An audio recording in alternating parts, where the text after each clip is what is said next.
to take it easy and go see some art, you can head to the Goma, which is the Glasgow Museum No, of it's Art. not. It's not.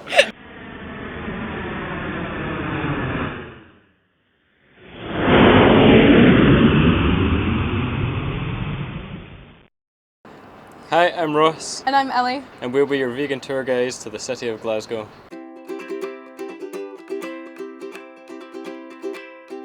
Welcome! Here the streets are full of buskers, the buildings are as old as they are beautiful, and the tap water is surprisingly tasty.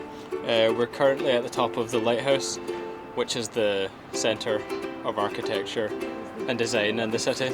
So it's a good place to come and get a view of the entire city. I like to come here because the architecture is one of my favourite things about the city.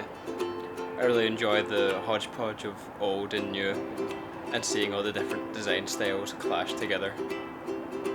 Speaking of architecture, Glasgow also features the University of Glasgow, whose architecture is rumoured to have inspired J.K. Rowling's School of Wizardry. So that's a pretty cool site to check out for any Potterheads. The school's 23,000 students themselves have been rumoured to inspire student discounts all throughout the city, so it's a great place for students to hang out. And as well as being a lively and fun place, Glasgow has been named the vegan-friendly most The vegan capital. the most vegan-friendly city in the UK, offering a wide selection of vegan/vegetarian restaurants. Thus, it is a highly recommended place for the vegan traveler. And if you're traveling to Glasgow by train, the first thing you're going to want to do when you get here is to obviously go get a burrito at Taco Mazama. So that's where we're headed now. Let's go! Let's go! There are 4 Glasgow locations for this vegan-friendly Omni restaurant. One location is inside the train station and another is just across the street, so it's incredibly convenient. There's always a different veg chili on every week, and some extra guac for Taco Mazama's herbivorous customers. The staff are friendly, the menu is fairly priced, and the burritos are incredible. Burritos are always incredible. Once again, this restaurant is really conveniently located right outside Central Station, so you can go straight for a burrito as soon as you come off your train, and when you come out from your burrito, you have access to anywhere in the city. So we've just finished eating our burritos and now we're taking a little rest in George Square. We have a couple of options on what we could do next. We could go to the Gallery of Modern Art if we want to take it easy and be somewhere inside. While we're over there, we could also see the famous cone-clad statue of Wellington. That could be fun, but I'm also in the mood for shopping, and George Square is quite central to the shopping district, which includes Buchanan Street, Queen Street, and Argyle Street. So there are loads of different shops. There's clothing shops, there's art supply stores, comic book shops, joke shops, and even a Lush, where you can stock up on all your vegan cosmetics. What do you think? Let's go shopping. All right, let's go. If it starts to rain whilst you're out and about on Buchanan Street, or if you just need a wee rest, the Flying Duck is right there with open wings and a soft, comfortable atmosphere. They serve up vegan pub food and have a selection of vegan drinks. The Flying Duck is a great place to meet up with friends and other vegans as well, due to the board games they keep around and all the vegan fates and potlucks they put on. In addition to that, they also do a folk night every Sunday with live music. The atmosphere is super relaxing, yet there's never a dull moment in this pub. We stopped in for what we thought was going to be a quick burger, but turned into a lengthy sit-in due to an intense game of Trivial Pursuit.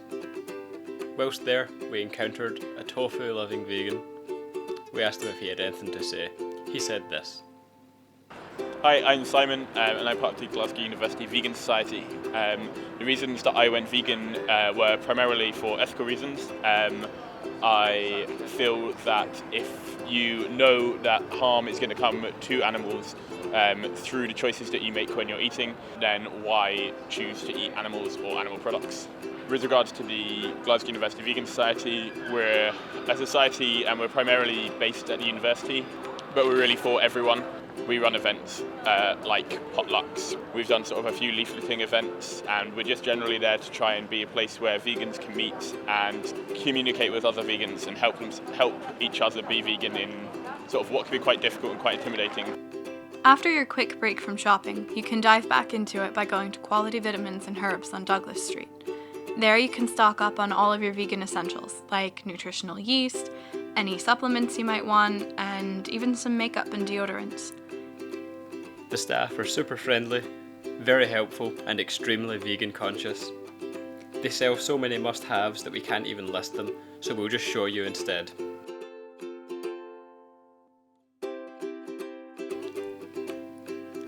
Our personal recommendations are the homemade samosas that are delivered daily, and of course, considerate chocolate. Check them out. Just as a quick side note, for those of us not as comfortable with a long trek around the city, the subway is really easy to locate, very easy to navigate, and fairly cheap. Using the subway makes it easy to get to the West End, where Kelvingrove Park is. Kelvingrove Park is full of dogs. We probably don't need to say more to sell it, but we will anyway. The park is massive, features a lot of cool statues, a beautiful fountain, and is quite near the Kelvingrove Museum if you fancy a bit more free art inside another gorgeous looking building. The park is also near a little vegan place called the 78. Much like the Flying Duck, the 78 has good snacks, drinks, and a relaxed setting. However, if you're in the mood for fancier fare and ready to end your Glasgow tour with a nice dinner, Mono is the place to go. Mono is an entirely vegan restaurant situated back in the city centre. They serve remakes of old Omni favourites such as pizza, burgers, and even fish and chips. They have a daily special and they always have an interesting soup. They also have some pretty fantastic desserts. They have a record shop in the back, they feature local art on the walls, and have an overall fun, trendy vibe. We love Mono.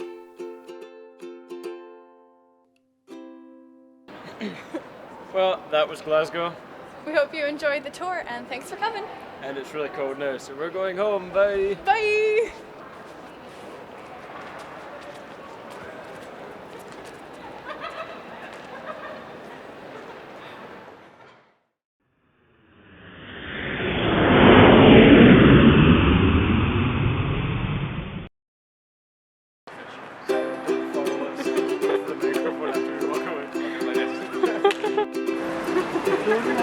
Like this.